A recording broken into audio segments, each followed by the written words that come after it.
कडेगाव नगरीमध्ये राजू शेट्टी व डी.एस. देशमुख यांचा नागरी सत्कार संपन्न। राजू शेट्टी यांच्यामुळे चालू वर्षी ऊसास 3,500 रुपयापेक्षा जादा दर देण्यास कारखानदारांना भाग पाडल्याबद्दल पाणी संघर्ष समिती कडेगावतर्फे त्यांचा रॅली काढून करण्यात आला भव्य सत्कार। फुलांसह ऊसाचा व आल्याचा हार घालून राजू शेट्टी यांचा करण्यात आला सत्कार। शेती व पिण्याच्या पाण्यासाठी पाणी संघर्ष समितीतर्फे डी.एस. देशमुख यांच्या नेतृत्वाखाली विविध आंदोलने यशस्वी केल्याबद्दल तसेच टेंबू योजनेचे 15,47,00,000 रुपये विविध आंदोलनामुळे मंजूर झाल्याबद्दल पाणी संघर्ष समिती अध्यक्ष डी.एस. देशमुख यांचा राजू शेट्टी यांच्या हस्ते करण्यात आला सत्कार। आल्याला चांगला दर मिळावा म्हणून शेतकरी मेळाव्यात पाणी संघर्ष समिती व स्वाभिमानी शेतकरी संघटना यांनी कडेगावमधून फुकले रणशिंग। त्याचं चॅलेंज पिस्तूल बंदूक काय घेऊन यायचं ते बाबा तुला।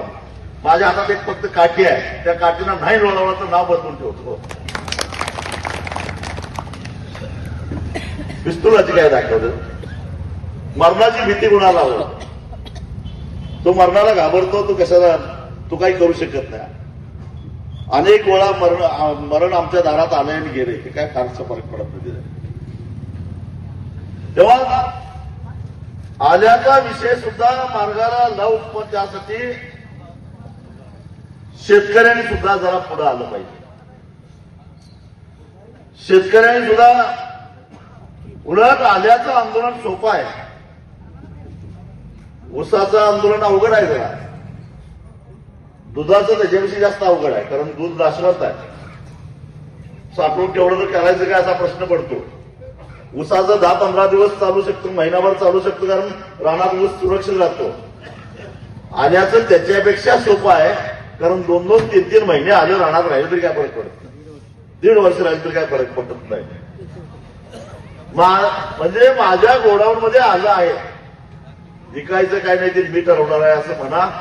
आल्याचा दर कसा वाढत नाही ते मी बघतो।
जरा हात वरती करा, हाताची घडी सोडा, हात वरती करा।